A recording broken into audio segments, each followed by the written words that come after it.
ये है JBP group. आप देख रहे हैं डीटी। हम देते हैं सच का साथ, सिर्फ सच। नमस्कार, आप देख रहे हैं जन्माष्टमी पर खास पेशकश और मैं हूं आपके साथ हुमा आलम। पूरे देश में नंदलाल के आगमन की खुशियां मनाई जा रही हैं और उनके स्वागत की तैयारियां भी की जा रही हैं। जहां मंदिरों में साज सज्जा देखने लायक बन रही है, साथ ही इस मौके पर भगवान कृष्ण को लुभाने के लिए, उनको प्रसन्न करने के लिए मक्खन का भोग लगाकर उनकी पूजा अर्चना भी की जा रही है। हालांकि इस बार कोरोना की वजह से गोविंदाओं की टोली शायद मटकी ना फोड़ पाए, लेकिन भगवान कृष्ण के जन्म की खुशियां दोगुनी हो, इसकी पूरी कोशिश की जा रही है और इस कोशिश के लिए मंदिरों के साथ ही घरों को भी सजाया जा रहा है। भगवान श्री कृष्ण की लीलाएं तो बचपन से ही शुरू हो गई थी। भगवान कृष्ण ने अपने बाल अवस्था में कई राक्षसों का उद्धार किया। द्वापर युग में भोजवंशी राजा उग्रसेन मथुरा में राज्य करता था। उसके आतताई पुत्र कंस ने उसे गद्दी से उतार दिया और खुद मथुरा का राजा बन बैठा।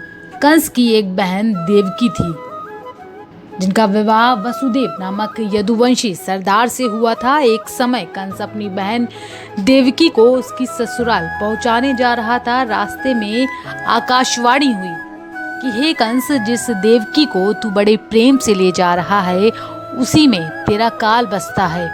इसी के गर्भ से उत्पन्न 8वां बालक तेरा वध करेगा। ये सुनकर कंस वसुदेव को मारने के लिए उद्यत हुआ। तब देवकी ने उससे विनय पूर्वक कहा, मेरे गर्भ से जो संतान होगी उसे मैं तुम्हारे सामने ला दूंगी। बहनोई को मारने से क्या लाभ है। कंस ने देवकी की बात मान ली और मथुरा वापस चला आया। उसने वसुदेव और देवकी को कारागृह में डाल दिया।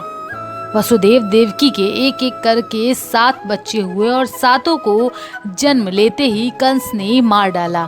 अब 8वां बच्चा होने वाला था। कारागार में उन पर कड़े पहरे बिठा दिए गए। उसी समय नंद की पत्नी यशोदा को भी बच्चा होने वाला था। उन्होंने वसुदेव देवकी के दुखी जीवन को देख 8वें बच्चे की रक्षा का उपाय रचा। जिस समय वसुदेव देवकी को पुत्र पैदा हुआ, ठीक उसी समय संयोग से यशोदा के गर्भ से एक कन्या का जन्म हुआ, जो और कुछ नहीं सिर्फ माया थी। जिस कोठरी में देवकी वसुदेव कैद थे, उसमें अचानक प्रकाश हुआ और उनके सामने शंख चक्र गदा पद्म धारण किए चतुर्भुज भगवान प्रकट हुए। दोनों भगवान के चरणों में गिर पड़े। तब भगवान ने उनसे कहा कि अब मैं पुनः नवजात शिशु का रूप धारण कर लेता हूँ। तुम मुझे इसी समय अपने मित्र नंद जी के घर वृंदावन में भेज जाओ और उनके यहाँ जो कन्या जन्मी है उसे लाकर कंस के हवाले कर दो। इस समय वातावरण अनुकूल नहीं है, फिर भी तुम चिंता ना करो। जागते हुए पहरेदार सो जाएंगे।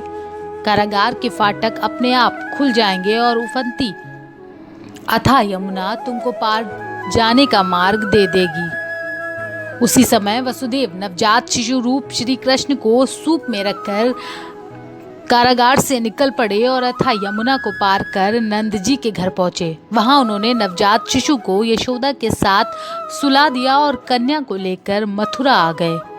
कारागार के फाटक पूर्वत बंद हो गए। अब कंस को सूचना मिली कि वसुदेव देवकी को बच्चा पैदा हुआ है। उसने बंदी गृह में जाकर देवकी के हाथ से नवजात कन्या को छीनकर पृथ्वी पर पटक देना चाहा, लेकिन वो कन्या आकाश में उड़ गई और वहां से कहा, अरे मूर्ख, मुझे मारने से क्या होगा। तुझे मारने वाला तो वृंदावन में जा पहुंचा है। वो जल्द ही तुझे तेरे पापों का दंड देगा। और उसके बाद से आखिर वही हुआ जब भगवान कृष्ण ने कंस का वध किया और साथ ही धरती के सभी राक्षसों का विनाश भी किया।